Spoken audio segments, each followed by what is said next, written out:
All right, guys, don't forget this upcoming Thursday. That's just a couple of days away, you know. Yes. Liberty Home Equity Solutions. They are going to be talking about how to get reverse mortgages, how to work the deals. You can actually have different price points or involvement on making these deals and putting them together. They'll do everything and you get a little bit, or you can do everything and you get a lot more.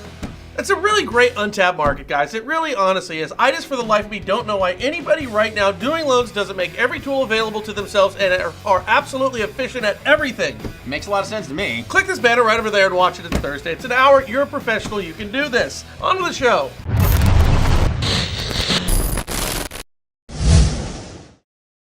So, you know Fox News personality and host Sean Hannity. Some of you love him, some of you hate him. I am so sorry to my world. I am so sorry to my world. This is not what we want. Well, he owns a number of different companies. They're referred to as shell companies. They're not shell companies. That purchased 870 homes over the last decade with $90 million. So after the meltdown, he went and bought a bunch of houses. You know that guy Warren Buffett? Yeah. It's big pimpin', baby. That's right. You know what he said? What'd he say? He said, buy when people sell and sell when people buy. Yes, he did. Okay, so that's kind of what's going on here. Yeah. And this was reported by The Guardian, and it was painted in an absolutely negative light. Then it was picked up by every other media outlet, and it was painted in a horrible light. Okay. All right. Yeah. Meaning Hannity profited off the misery of others. Okay. Well, he was buying houses that were available. Further, he did this with the help of HUD. Now, I don't know if you guys know this or follow up on any of your crap in the media, but HUD had hundreds of thousands of homes, millions of homes that they needed to unload, so they were going to a number of different hedge funds and doing this. Right. But for some reason, when Sean Hannity did it, it's bad. It's a bad thing. Oh, and when he praised Ben Carson, the head of HUD, during a recent interview, he didn't disclose at this point that he owned a part of some HUD homes. Again, Frank, I don't understand why, but for some reason, this is bad.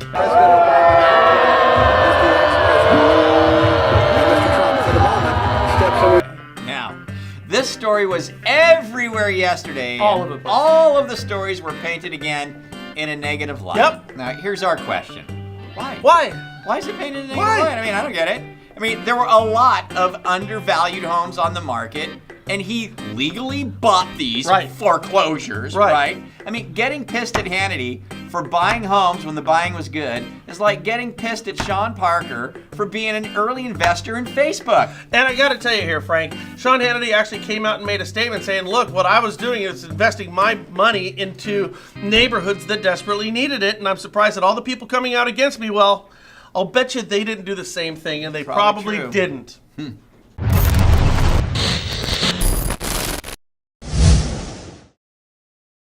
Well, speaking of HUD, let's get back to HUD real quick. Check this out. Our friend, Maxine Waters. Maxine. Boy, she's great. Oh, isn't she? Yes. Well, Maxine Waters isn't going to be happy until nobody funds an FHA loan ever. Right. She's got a bill out right now. It's HR 5555. Right. That'll make it near impossible to foreclose on a borrower who quits making their FHA mortgage payment. That's crazy. That, by the way, makes foreclosures obviously much more expensive. It absolutely does. Now, this is where people need to think stuff through. I don't know if Maxine can do this. Brain cells, they're scarce. They're scarce. They're scarce with her. Okay, here's the deal, guys. When you do this, you compromise the investor's collateral. Right. The collateral being the house. Right. If the investor can't get that house back when someone quits making their payment on that house, then investors decide, you know what, this isn't worth all this crap. I'm going to take my money elsewhere. You do see this, don't you? Yeah, and when investors leave Jennie Mae pools, that means rates need to go up, so that investors get enticed and they can make more money. As a means of enticing them, they, of course, bring the rates up, to bring these investors back to the HUD table. Exactly. So the unintended consequence of Maxine's ridiculously stupid moronic bill is that everyone gets to pay more for their FHA mortgages because Maxine wants to protect the one jackass who decides to quit making his payment or can no longer making their payment because maybe they got fired or they bought too much stuff, whatever the case may be. Now, here's the deal, Frank. Some people need to get fired because they're not good employees. Oops!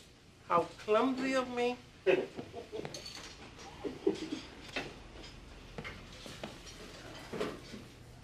Oh, man, look what I did. I'm on thumbs today. True. That doesn't mean they get to keep their house. Right. There are people who will over-leverage credit cards and buy stuff they can't afford. Right. That doesn't mean they get to keep their house. Right. Okay? There are people that should not get to keep their house. Right. But that's what she's arguing, she's railing against. You see, when the government comes in to protect you, it almost always costs everybody more money, and I can't think of a time when protection didn't cost consumers more money. It's totally now, true. we all understand not everybody is going to make their payments, and that some homes are going to get foreclosed on. And that's the nature, Frank, of how things work. I know, and by trying to change the nature of things, like Maxine Waters is doing, she hurts everybody else in the process. For example, Maxine says this, and we quote, "To this day, borrowers are unnecessarily being put at risk of losing their homes because of servicers' failure to comply with FHA's loss mitigation requirements." Okay then, make servicers deal with the laws on the books right now. There's no need for new ones. And she also goes on to say that this bill will implement common sense measures to give borrowers a fair chance at avoiding foreclosures. Well, Maxine, here's some common sense for you. The way to avoid foreclosures is to make your payment. Brilliant. That's the one way to not get foreclosed on.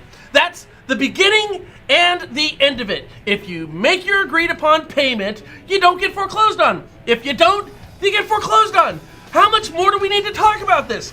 This is common sense. It's uncommon sense when you try to change the rules of the note to have an outcome other than what the note actually calls for. Yet for some reason, all you people over there in the 43rd district, you just keep voting for her. You know, here's an interesting fact about Maxine's 43rd district. The median income, $22,436. And the median household income, $45,245. The median home value, $379,600. Meaning your average family can't buy a home where they live. But here's what's better. Want to see Maxine's house? Yeah. Sure. Oh, look at this bad boy. Now, that doesn't look like a representative house from Inglewood. Nope, it's not. It's not even in the 43rd district. It's not in the, really? So her house is not even in the 43rd district? No. It's located outside of it. Yeah. That house that's worth $4 million, Yes. okay, is not out, it's not in Inglewood. No. Inglewood, the hood, always up to no good. You know the song, right? Yeah, right. Interesting. Does that make her a hypocrite? Could. You know, some people could view it that way, Brian. You keep voting for her. You keep voting for her. You know, it's just she wants to be in the news. She wants to be in the spotlight. Let's make it impossible to foreclose on FHA deals. I mean, just make it much more harder. It's just such a weird thing to do. It's you know? it's a dependency state. Yeah. You got to understand, when you're dependent on somebody, you owe them. Do you like owing people things? I don't. Yeah. Interesting. What are your thoughts on it? Let us know in your comments down below. Are we crazy? Let us know. Are we right? Let us know. You guys have a great day. Forward, share, and subscribe. We'll catch you later here at the National Real Estate Post. Bye.